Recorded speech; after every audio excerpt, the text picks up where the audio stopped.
Vous êtes-vous déjà demandé pourquoi certaines personnes semblent attirer l'argent et les opportunités comme un aimant, tandis que d'autres peinent à joindre les deux bouts malgré leurs efforts? Et si la différence ne résidait pas seulement dans les compétences ou la chance, mais dans la manière de penser, d'agir et de se préparer? Aujourd'hui, nous allons explorer ensemble les 5 clés de l'abondance financière, des principes concrets qui transforment la vision de l'argent et ouvrent la voie à plus de liberté et de prospérité. Avant de plonger, je vous invite à vous abonner à cette chaîne pour ne manquer aucun contenu qui peut changer votre vie. Ensemble, construisons une mentalité d'abondance et d'épanouissement. 1. Pourquoi l'abondance commence dans la tête? L'abondance, avant d'être une réalité extérieure, est d'abord une construction intérieure. Beaucoup de gens pensent que la richesse est une affaire de chance, d'héritage ou de circonstances extérieures. Pourtant, les personnes qui réussissent dans la vie partagent toutes un point commun. Elles ont travaillé sur leur mentalité avant même de voir des résultats concrets dans leur compte bancaire. L'argent ne vient pas simplement en frappant à votre porte. Il est attiré par votre état d'esprit, par vos croyances et par l'énergie que vous dégagez. C'est pourquoi il est dit que l'argent commence dans la tête avant d'aller dans la poche. Si vous vivez en répétant constamment des phrases limitantes comme « je n'ai jamais assez »,« l'argent est difficile à gagner » ou « je ne mérite pas la richesse », votre cerveau enregistre ces pensées comme des vérités absolues. Il ne fait que confirmer ce que vous croyez en vous amenant à voir les preuves qui correspondent à ces affirmations. Cela s'appelle le biais de confirmation. Nous voyons davantage ce que nous croyons déjà. Par exemple, si vous pensez que toutes les opportunités sont réservées aux autres, vous ne remarquerez même pas celles qui s'offrent à vous. À l'inverse, une personne qui cultive un esprit d'abondance perçoit les occasions de grandir, d'investir, de se former ou de créer de la valeur, là où d'autres ne voient que des obstacles. Changer son rapport à l'argent n'est pas un exercice de magie, mais un travail de transformation intérieure. Il s'agit de déconstruire les croyances héritées de la famille, de la société ou de vos expériences passées. Beaucoup de gens ont grandi avec l'idée que l'argent est sale, les riches sont égoïstes ou encore il faut souffrir pour mériter. Ces croyances inconscientes bloquent la prospérité parce qu'elles installent un conflit intérieur. Vous voulez de l'argent, mais en même temps, vous le rejetez inconsciemment. Développer une mentalité d'abondance signifie accepter que la richesse n'est réservée à une élite, mais qu'elle est le fruit de votre ouverture d'esprit, de votre créativité et de votre capacité à créer de la valeur là où d'autres ne voient que des obstacles. Une autre dimension essentielle est la gratitude. Lorsque vous êtes reconnaissant pour ce que vous avez déjà, même si cela semble peu, vous envoyez un message puissant à votre esprit « Je reconnais l'abondance déjà présente ». Cette attitude attire naturellement davantage car vous êtes concentré sur ce qui fonctionne et non sur ce qui manque. À l'opposé, les personnes qui se plaignent constamment envoient le signal qu'elles n'ont jamais assez et elles renforcent ce manque dans leur réalité quotidienne. Enfin, développer une vision claire est indispensable. L'esprit humain fonctionne mieux quand il a une direction précise. Si vous savez exactement quel type de vie vous voulez mener, combien d'argent vous souhaitez générer, quel projet vous désirez concrétiser, votre cerveau commence à chercher inconsciemment les moyens de rendre cela possible. C'est comme un GPS. Si vous n'entrez pas d'adresse, il ne peut pas vous guider. De la même façon, si vous ne définissez pas votre vision financière et personnelle, votre esprit ne peut pas aligner vos actions sur vos objectifs. En résumé, l'abondance commence dans la tête parce que vos pensées déterminent vos émotions influencent vos décisions et vos décisions construisent votre réalité. Si vous changez vos croyances, vous changez vos actions, et si vous changez vos actions, vous changez vos résultats. La richesse est donc moins une question de circonstances extérieures qu'un état d'esprit intérieur. Cultiver des pensées d'abondance, pratiquer la gratitude, croire en vos capacités et définir une vision claire sont les premières étapes incontournables pour attirer la prospérité dans votre vie. 2. La loi de la préparation. On ne reçoit pas ce pour quoi on n'est pas préparé. Cette phrase résume une réalité universelle. L'abondance ne se manifeste pas dans la vie de ceux qui ne sont pas prêts à la recevoir. Trop souvent, les gens rêvent de succès, de richesse ou de grandes opportunités, mais dans les faits, ils ne se donnent pas les moyens de les accueillir. Imaginez une personne qui rêve de devenir chef d'entreprise prospère, mais qui ne prend jamais le temps d'apprendre à gérer des finances, à diriger une équipe ou à planifier une stratégie. Même si une occasion en or se présentait, elle se transformerait rapidement en fardeau, car cette personne ne saurait pas en tirer profit. La préparation est ce qui distingue ceux qui réussissent de ceux qui stagnent. Beaucoup croient que la chance joue un rôle central dans la réussite. En réalité, la chance n'est rien d'autre que la rencontre entre une opportunité et une préparation adéquate. Si vous n'avez pas travaillé sur vos compétences, vos habitudes et votre discipline, une opportunité peut passer devant vous sans que vous soyez capable de la saisir. Par exemple, pensez à un musicien qui rêve d'être découvert, mais qui ne s'exerce jamais sérieusement. Même si un producteur l'entend par hasard, il ne sera pas convaincu par un talent non développé. La loi de la préparation signifie que vous devez investir en vous-même avant même de voir des résultats.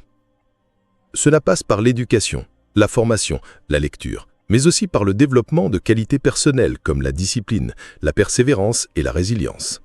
L'argent et le succès ne vont pas à ceux qui les désirent le plus, mais à ceux qui se préparent le mieux. En réalité, l'univers, ou la vie si vous préférez, teste votre sérieux avant de vous accorder davantage. Si vous êtes incapable de gérer 100 €, pourquoi vous confierait-on 10 000 €? Si vous gaspillez votre temps, pourquoi auriez-vous soudainement plus de responsabilités? Se préparer, c'est aussi apprendre à anticiper. Beaucoup de personnes attendent que les circonstances soient parfaites avant de se lancer, mais la vérité est qu'aucun moment n'est idéal. La préparation consiste à agir dès maintenant, même avec peu de moyens, pour être prêt lorsque les grandes opportunités se présenteront. Prenons l'exemple d'un écrivain. Il rêve de publier un livre un jour, mais il n'est pris jamais. S'il reçoit l'opportunité d'éditer une œuvre, il n'aura rien de concret à proposer.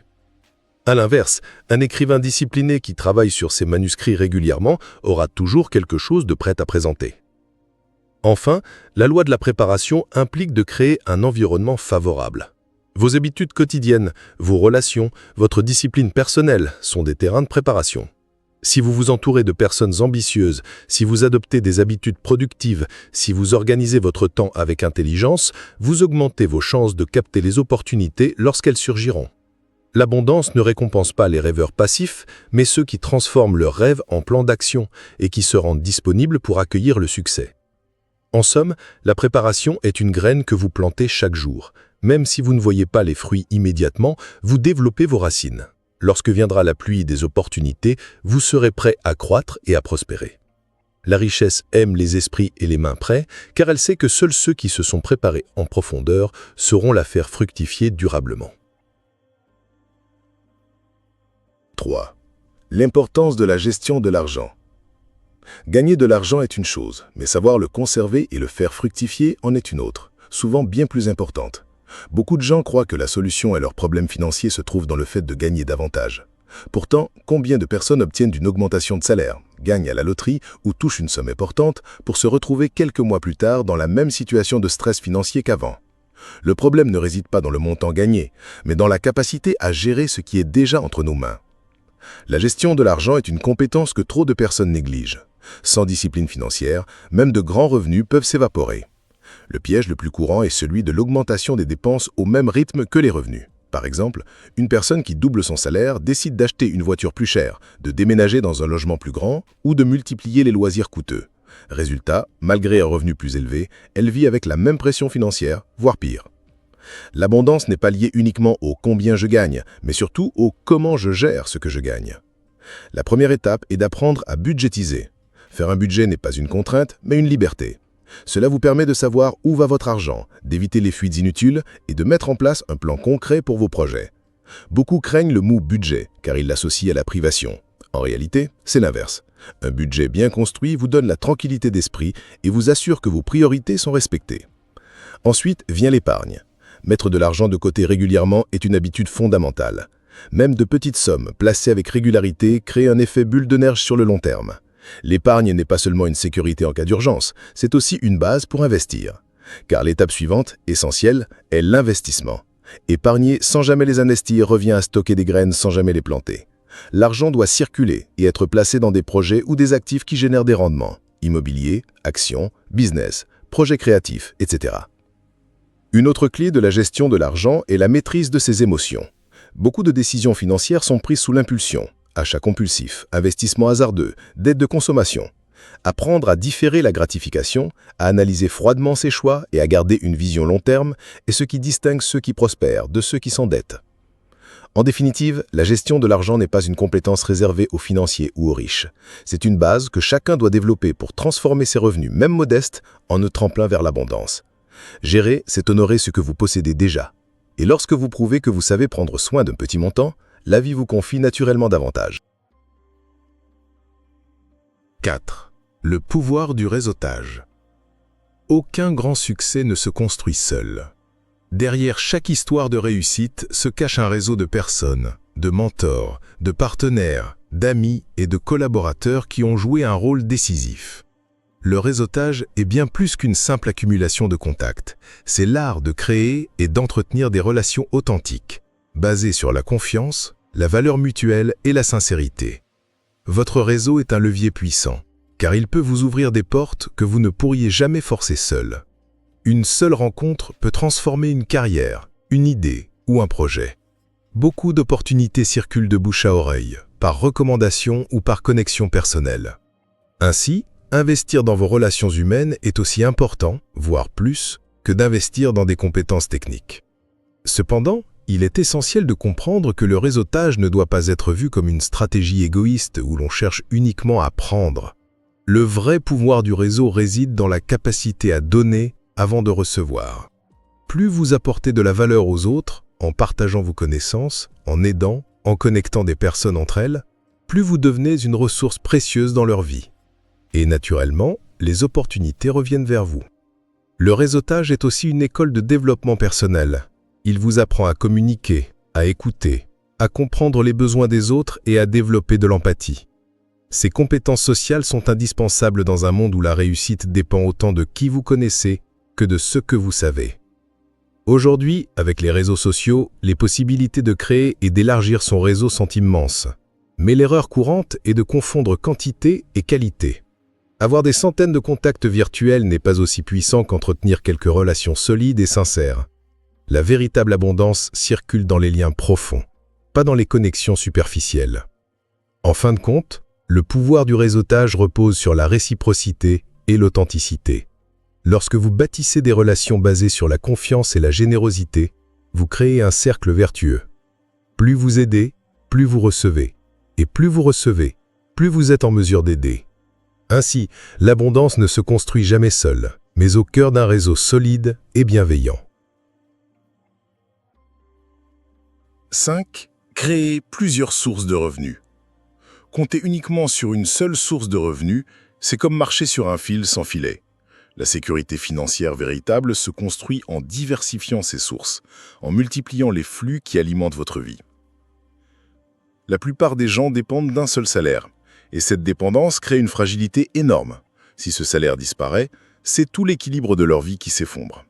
À l'inverse, ceux qui développent plusieurs canaux de revenus bâtissent une stabilité durable et ouvrent la porte à une plus grande liberté. Créer plusieurs sources de revenus ne signifie pas travailler jour et nuit sans repos. Il s'agit plutôt d'apprendre à bâtir des flux intelligents, parfois passifs, qui continuent à générer de l'argent même lorsque vous ne travaillez pas activement. Cela peut passer par des investissements financiers, actions, obligations, immobilier, par la création d'un business parallèle, par la vente de produits digitaux ou encore par la monétisation de compétences personnelles, consulting, coaching, freelancing, etc. Chaque flux supplémentaire agit comme un filet de sécurité. Si une source s'assèche, les autres prennent le relais. Mais ce n'est pas seulement une question de sécurité, c'est aussi une manière d'élargir vos horizons. En diversifiant vos revenus, vous découvrez de nouvelles compétences, vous explorez de nouveaux domaines et vous multipliez vos opportunités de croissance. Un exemple simple, un salarié peut garder son emploi tout en développant une activité en ligne, comme la vente de formations ou la création de contenus rémunérés. En parallèle, il peut investir une partie de ses revenus dans des actifs qui génèrent des intérêts ou des dividendes. Petit à petit, ces sources s'additionnent et créent une base solide. La diversification des revenus change également votre rapport au temps. Lorsque tout dépend d'un seul revenu actif, vous échangez constamment votre temps contre de l'argent. Mais lorsque vous mettez en place des sources semi-passives ou passives, votre argent commence à travailler pour vous. Cela vous donne plus de liberté pour choisir vos projets, investir dans vos passions ou simplement profiter de votre vie sans être esclave d'un seul revenu. En conclusion, créer plusieurs sources de revenus est une étape incontournable pour construire l'abondance. Ce n'est pas réservé aux entrepreneurs ou aux investisseurs professionnels. Chacun peut commencer petit, avec ce qu'il a, et développer progressivement différents flux. L'important est d'adopter une mentalité de bâtisseur, de chercher continuellement de nouvelles manières de créer de la valeur et de ne jamais mettre tous ses œufs dans le même panier. C'est ainsi qu'on passe de la survie à la vraie prospérité. L'abondance financière n'est pas une chance tombée du ciel, c'est une construction consciente, un état d'esprit et une discipline quotidienne. Elle commence dans vos pensées, elle se renforce par la préparation, elle s'ancre dans une gestion intelligente, elle se multiplie grâce aux relations et elle se solidifie par la diversification. Alors, demandez-vous aujourd'hui, quelle clé vais-je commencer à utiliser pour transformer ma vie? Si ce message vous a respiré, abonnez-vous, partagez-le.